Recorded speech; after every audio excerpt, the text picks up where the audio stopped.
saya akan menjelaskan modul 6 tentang strategi pembelajaran pada materi keragaman sosial dan budaya serta menghargai keragaman suku bangsa.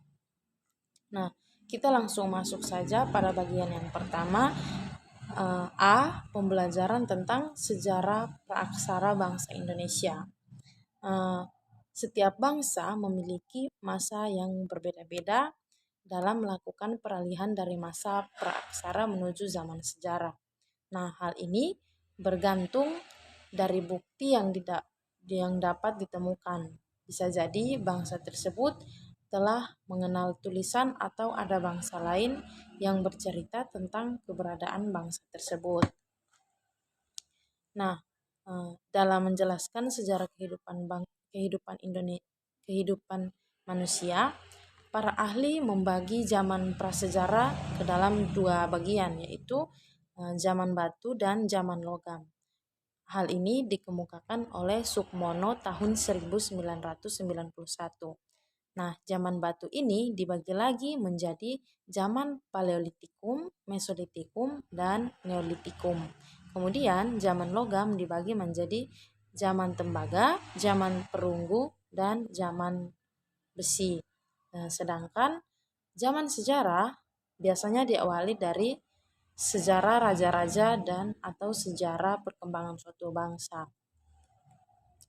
Nah, zaman batu di sini adalah zaman ketika manusia menggunakan peralatan hidup dari bahan batu dan belum mengenal peralatan berbahan logam. Kemudian pada zaman batu tua atau yang disebut dengan Paleolitikum, peralatan batu yang digunakan dalam kasar yaitu belum diasah atau belum dihaluskan. Kemudian manusia purba pertama yang menempati wilayah Indonesia ditemukan fosilnya berada di Pulau Jawa. Berdasarkan penemuan para ahli, manusia tertua Indonesia yaitu yang pertama Meganthropus paleojavanicus, kemudian yang kedua kelompok Pithecanthropus, dan yang ketiga kelompok manusia sesungguhnya. Nah, kita masuk pada bagian yang pertama, yaitu Meganthropus paleojavanicus. Nah, Meganthropus paleojavanicus ini fosilnya ditemukan oleh von Koenigswald tahun 1941 di dekat Desa Sangiran atau Lembah Sungai Solo. Kemudian fosil yang ditemukan sebagian dari tulang rahang bawah yang besar dan kuat. Dinamakan Meganthropus paleojavanicus karena tubuhnya yang sangat besar. Megas artinya besar. Kemudian kita masuk yang kedua, yaitu kelompok Pithecanthropus. Nah, Pithecanthropus adalah manusia kera. Pithekos artinya kera dan anthropus artinya manusia. Fosil Pithecanthropus ditemukan di Mojokerto oleh von Koenigswald, dan karena itu kelompok ini dinamakan Mojokertensis. Fosil yang ditemukan berupa tengkorak anak sekitar 5 tahun dan dari jenis yang sama, yaitu Pithecanthropus robustus. Ditemukan di lapisan jetis. Nah, kita masuk yang ketiga, yaitu kelompok manusia sesungguhnya.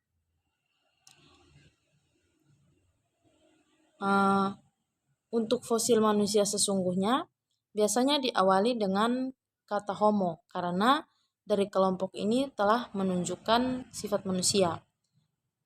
Jenis yang sudah sangat diyakini sebagai manusia adalah fosil tengkorak yang ditemukan di Ngandong di Lambah Sungai Bengawan Solo yang ditemukan oleh von Koenigswald dan sebagai manusia dan Weidenreich. Kemudian penemuan lainnya adalah fosil yang ditemukan di dekat Wajak. Pada tahun 1889, penelitian dilakukan secara mendalam terhadap tengkorak homo. Manusia dari Wajak ini memiliki kesamaan dengan tengkorak penduduk asli benua Australia. Nah, kemudian setelah temuan tengkorak Homo wajakensis, selanjutnya memasuki zaman manusia yang sesungguhnya yang disebut Homo sapiens. Jenis Homo sapiens ini ternyata telah banyak ditemukan di lapisan batuan dari zaman Holocene. Kemudian hasil-hasil kebudayaan dari zaman Paleolitikum ini banyak ditemukan Pasitan dan Ngandong. Kemudian di lokasi Ngandong dan Sidorejo, yaitu tepatnya dekat Ngawi, Madiun, ditemukan banyak alat-alat dari tulang, tanduk, dan kapak-kapak genggam dari batu.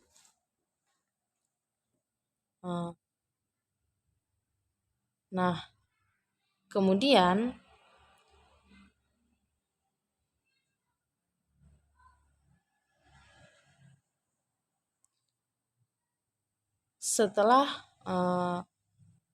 selepas zaman Paleolitikum, selanjutnya kita memasuki zaman Batu Tengah atau Mesolitikum. Nah, ciri utama dari zaman Batu Tengah atau Mesolitikum ini adalah mereka telah mampu bercocok tanam dan memiliki peralatan memasak dan alat untuk membantu pekerjaan. Kemudian, ciri dari kehidupan kebudayaan Mesolitikum ini adalah Apsos Roch atau semacam gua atau ceruk. Hal ini yang dipakai sebagai tempat tinggal untuk memberi perlindungan terhadap hujan dan panas. Nah, di dalam dasar gua-gua itu didapatkan banyak peninggalan kebudayaan seperti perkakasan, lukisan dinding, dan lain-lain.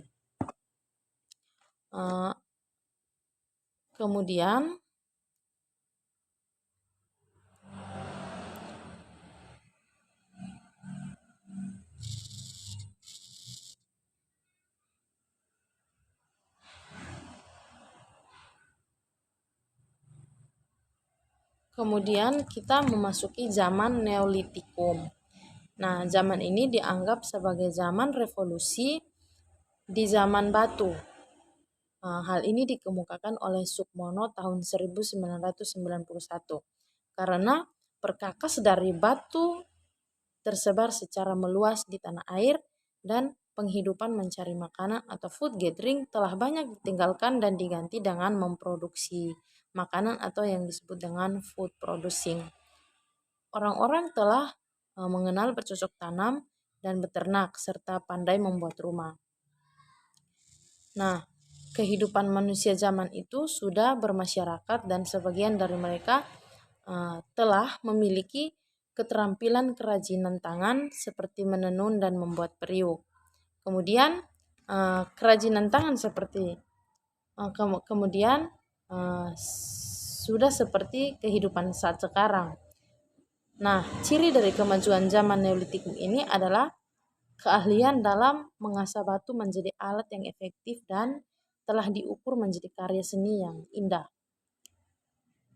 Di masa ini terdapat dua kebudayaan yang berbeda dilihat dari hasil karya pembuatan kapak, yaitu kapak persegi dan kapak lonjong. Oke, kita masuk pada bagian B, yaitu pembelajaran tentang keragaman suku bangsa dan budaya bangsa di Indonesia. Nah, untuk menetapkan suatu daerah kebudayaan, para ahli biasanya tidak hanya melihat dari perwujudan unsur kebudayaan fisik, seperti alat-alat berburu, alat-alat bertani, alat-alat transport, senjata, bentuk-bentuk ornamen perhiasan, bentuk dan gaya pakaian, bentuk-bentuk tempat kediaman, dan sebagainya. Melainkan juga unsur-unsur kebudayaan yang lebih abstrak dari sistem sosial atau sistem budaya seperti unsur-unsur organisasi kemasyarakatan, sistem perekonomian, upacara-upacara keagamaan, unsur cara berpikir, dan adat istiadat. Hal ini dikemukakan oleh Cohen Jaraningrat tahun 1986. Nah, cara pengelompokan kebudayaan di atas tadi dikenal dengan metode kultur area. Kultur area juga memiliki kelemahan. Kelemahan dari kultur area yaitu tidak dapat memastikan batas wilayah kebudayaan suatu suku bangsa. Kemudian, kultur area tidak bisa memastikan garis pembatas antara satu budaya dengan budaya yang berada di sekitarnya.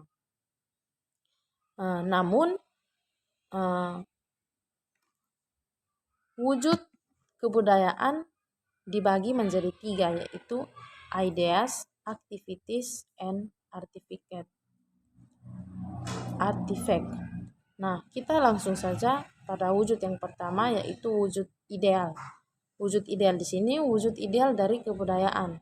Sifatnya itu abstrak dan tidak dapat diraba atau difoto. Kemudian lokasinya berada dalam kepala-kepala atau dalam alam pikiran warga masyarakat, di mana kebudayaan bersangkutan itu hidup.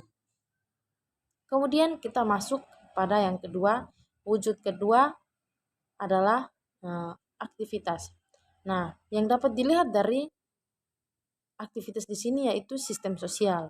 Sistem sosial ini terdiri dari aktivitas-aktivitas manusia yang berinteraksi, berhubungan, serta bergaul satu dengan yang lainnya dari hari ke hari, bahkan dari tahun ke tahun. Nah, sedangkan wujud yang ketiga dari kebudayaan disebut kebudayaan fisik. Nah, bentuk fisik di sini hasil kebudayaan dapat diraba dan dilihat, kemudian dapat juga difoto. Nah, dari ketiga wujud tadi, setiap kebudayaan itu memiliki isi yang berbeda, tetapi secara umum mengandung 7 unsur kebudayaan, yaitu yang pertama, sistem teknologi atau peralatan. Yang kedua, sistem mata pencaharian atau ekonomi. Yang ketiga, sistem organisasi sosial. Dan yang keempat, sistem pengetahuan. Dan yang kelima, sistem kesenian. Dan yang keenam, sistem religi. Dan yang terakhir, sistem bahasa. Nah, sekarang kita akan melihat satu persatu dari sistem teknologi atau peralatan. Nah, teknologi atau peralatan hidup yang dimiliki oleh setiap masyarakat mungkin berbeda-beda. Misalnya teknologi pembuatan cangkul, perahu, alat transportasi, senjata, dan lain-lain. Kemudian yang kedua, sistem mata pencaharian atau ekonomi. Nah, untuk menunjang hidupnya, setiap masyarakat pasti memiliki mata pencaharian utama. Sehingga tiap kelompok suku bangsa memiliki mata pencaharian yang khas dibandingkan dengan suku bangsa lainnya.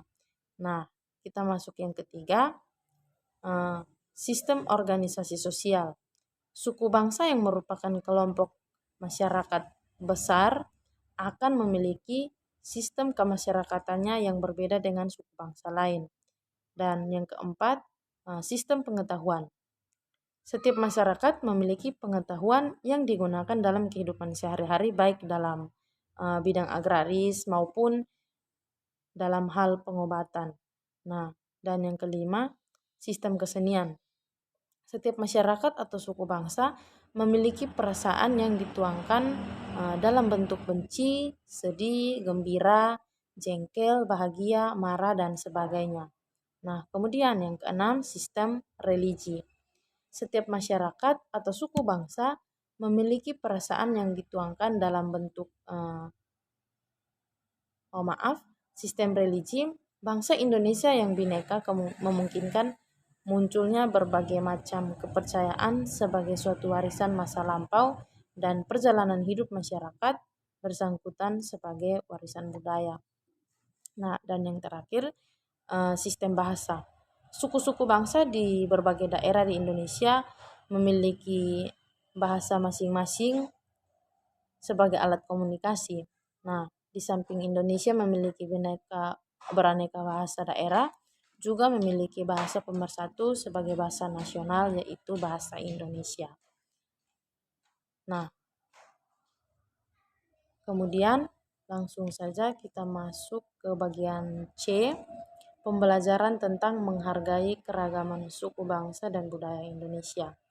Nah, pendekatan pendidikan agar para siswa menghargai keragaman suku bangsa dan budaya orang lain, salah satunya dengan pendekatan pendidikan multikultural. Nah, pendidikan multikultural ini adalah pendidikan yang memberikan penekanan terhadap proses penanaman cara hidup yang saling menghormati, tulus, dan toleran terhadap keanekaragaman budaya yang di tengah-tengah masyarakat. Nah, di dalam pendidikan multikultural terdapat beberapa prinsip pengembangan kurikulum multikultural, yaitu didasarkan pada prinsip yang pertama, keragaman budaya menjadi dasar dalam menentukan filsafat, teori, model, dan hubungan sekolah dengan lingkungan sosial budaya setempat. Kemudian, yang kedua, keragaman budaya menjadi dasar dalam mengembangkan berbagai komponen kurikulum seperti tujuan, konten, proses, dan evaluasi. Dan yang ketiga, budaya di lingkungan unit pendidikan adalah sumber belajar dan objek studi yang harus dijadikan bagian dari kegiatan belajar anak didik. Dan yang terakhir, kurikulum berperan sebagai media dalam mengembangkan kebudayaan daerah dan kebudayaan nasional. Nah, pengembangan kurikulum yang berdasarkan pendekatan pluralis multikultural dapat dilakukan berdasarkan langkah-langkah yang pertama, mengubah filosofi kurikulum, yang kedua, teori kurikulum tentang konten atau kurikulum konten, dan yang ketiga, teori belajar yang digunakan dalam kurikulum masa depan, yang keempat, proses belajar yang dikembangkan untuk anak didik juga harus berdasarkan proses yang memiliki tingkat isomorfis yang tinggi dengan kenyataan sosial. Nah, yang kelima, evaluasi yang digunakan haruslah meliputi keseluruhan aspek atau kemampuan dan kepribadian peserta didik sesuai dengan tujuan dan konten yang dikembangkan. Nah, selanjutnya, jika dalam pendidikan konvensional pada umumnya hanya bersandar pada 3 pilar utama yang menopang proses dan produk pendidikan nasional, yaitu how to know, how to do, dan how to be. Nah, how to know menitik beratkan pada proses belajar mengajar itu sendiri, yakni pendidikan sebagai suatu cara mengajarkan bagaimana anak didik belajar secara benar dan baik guna menambah pengetahuan dan pemahaman menurut ukuran-ukuran tertentu yang disepakati. Kemudian dalam pendidikan multikultural perlu ditambahkan dengan how to live and work together with others, yaitu menanamkan keterampilan hidup bersama dalam komunitas yang plural secara agama, kultural, ataupun etnik. Untuk dapat menanamkan pilar keempat sebagai satu jalinan komplementer terhadap 3 pilar lainnya, perlu praktik pendidikan yang menunjukkan proses. Hal ini dikemukakan oleh Narin dan Sauki tahun 2008. Terdapat 4 pilar, yaitu yang pertama, pengembangan sikap toleran, empati, dan simpati. Kemudian yang kedua, membangun saling percaya atau mutual trust. Yang ketiga, memelihara rasa saling pengertian atau mutual understanding. Dan yang terakhir, menjunjung tinggi sikap saling menghargai. Nah, pembelajaran berbasis budaya juga dapat dibedakan menjadi 4 macam. Hal ini dikemukakan oleh Sutarno tahun 2008. Dan keempat macam pembelajaran berbasis budaya yaitu yang pertama, belajar tentang budaya menempatkan budaya sebagai bidang ilmu, dan yang kedua, belajar dengan budaya terjadi pada saat budaya diperkenalkan kepada siswa, dan yang ketiga, belajar melalui budaya merupakan strategi yang memberikan kesempatan siswa untuk menunjukkan pencapaian pemahaman atau makna yang diciptakannya dalam suatu mata pelajaran melalui ragam perwujudan budaya. Dan yang keempat, belajar berbudaya merupakan bentuk mengejawantahan budaya itu dalam perilaku nyata sehari-hari siswa. Nah, sekian penjelasan mengenai materi modul 6 yaitu strategi pembelajaran pada materi keragaman sosial dan budaya serta menghargai keragaman suku bangsa. Sekian penjelasan dari saya. Terima kasih.